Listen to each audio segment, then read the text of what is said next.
पाटिल गरीब आदमी था, पर उसकी पत्नी उसे बहुत चाहती थी। उनके पास 2 भैंसें थीं। उम्र के साथ साथ उनकी गरीबी भी बढ़ती गई। एक दिन पाटिल की पत्नी ने उससे कहा, एक भैंस को हाट में बेच दें तो कैसा रहे, हाथ में कुछ पैसा आ जाएगा।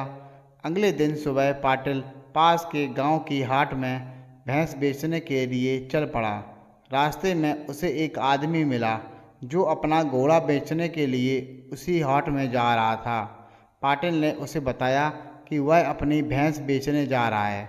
उस आदमी ने भैंस को एक नज़र देखा, बोला, इसके लिए इतनी दूर जाने की क्या ज़रूरत है, भैंस मुझे दे दो और मेरा घोड़ा ले लो। पाटिल ने सोचा, ठीक तो है, घोड़े की सार संभाल में कम झंझट है, बच्चे सवारी भी कर सकेंगे। सो उसने घोड़े से भैंस अदला बदली कर ली। घोड़े पर बैठकर वह उसे हाट की ओर ले जाने लगा तो उसे पता चला कि घोड़ा अंधा है। थोड़ा आगे उसे एक आदमी मिला जिसके पास एक गाय थी। बाबा, घोड़े को लेकर कहाँ जा रहे हो? मैं अपनी बूढ़ी भैंस को बेचने हाट जा रहा था, पर मैंने घोड़े से उसकी अदला बदली कर ली, लेकिन यह अंधा है। मेरी गाय बहुत सीधी है, खूब दूध देती है। चाहो तो ये ले लो और मुझे घोड़ा दे दो, मुझे घोड़े की ज़रूरत भी है।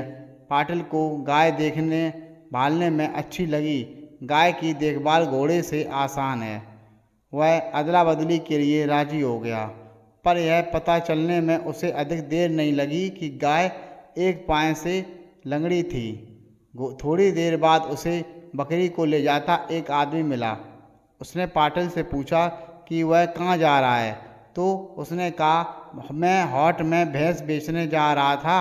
रास्ते में मैंने उसे एक अंधे घोड़े से बदल लिया। उस घोड़े के बदले अब मेरे पास यह लंगड़ी गाय है। मुझे इसे बेचना होगा।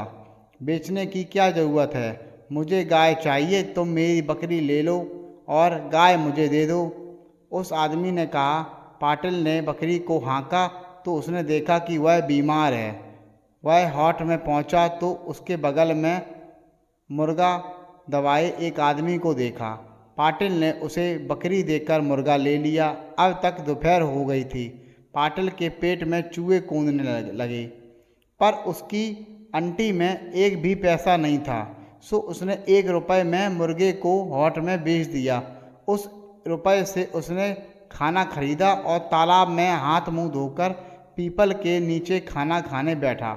उसने पहला कौर तोड़ा और उसे मुंह में डालने ही जा रहा था कि जाने कहाँ से लीर लीर कपड़े पहने एक भिखारी आया और बोला, कई दिनों से मैंने एक दाना भी नहीं खाया, एक रोटी दे दो, बड़ी दया होगी। पाटिल पसीज गया। भिखारी भूखा रहे और यह ठूस ठूस कर खाए, यह उससे होगा नहीं। उसने खाने की पूरी पत्तल भिखारी को दे दी और घर लौट आया। उसकी पत्नी उसकी राह देख रही थी। वह घर पहुंचा, तब तक पत्नी बच्चों को खिला पिलाकर फारिग हो गई थी। उसने पति से पूछा, हुआई, भैंस कितने में बिकी? क्या बात है, तुम्हारा मुंह क्यों उतरा हुआ है? पाटिल ने कहा, बताता हूँ, जरा दम तो लेने दो।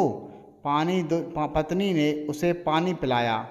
पानी पीकर पाटिल ने कहना शुरू किया, मैंने भैंस को बेचा नहीं, उसके बदले एक घोड़ा ले लिया। अच्छा किया। कहाँ है वह? बच्चों देखो, तुम्हारे बापू घोड़ा लाए हैं। ठहरो, घोड़ा नहीं है, उसके बदले मैंने गाय ले ली। यह तो और भी अच्छा है, कब से मेरी गाय की साथ थी। बच्चों की गाय, बच्चों बाहर जाकर देखो, तुम्हारे बापू गाय लाए हैं। ठहरो ठहरो, मैंने गाय घर लाना चाहता था, पर उसके बदले मैंने बकरी ले ली। बकरी तो और भी अच्छी है, बकरी का दूध बच्चों के लिए अमृत है और उसकी कुछ देखभाल भी नहीं करनी पड़ती। वह आप ही घर अपने आप ही चर आती है। बच्चों देखो तो सही, नई बकरी कैसी है, पहले पूरी बात तो सुनो। बकरी के बदले मैंने एक मुर्गा ले लिया। बेचारे पाटिल ने कहा, ठीक किया, तड़के हमें जगा दिया करेगा। कहाँ है वह? चलो सब चलकर देखते हैं।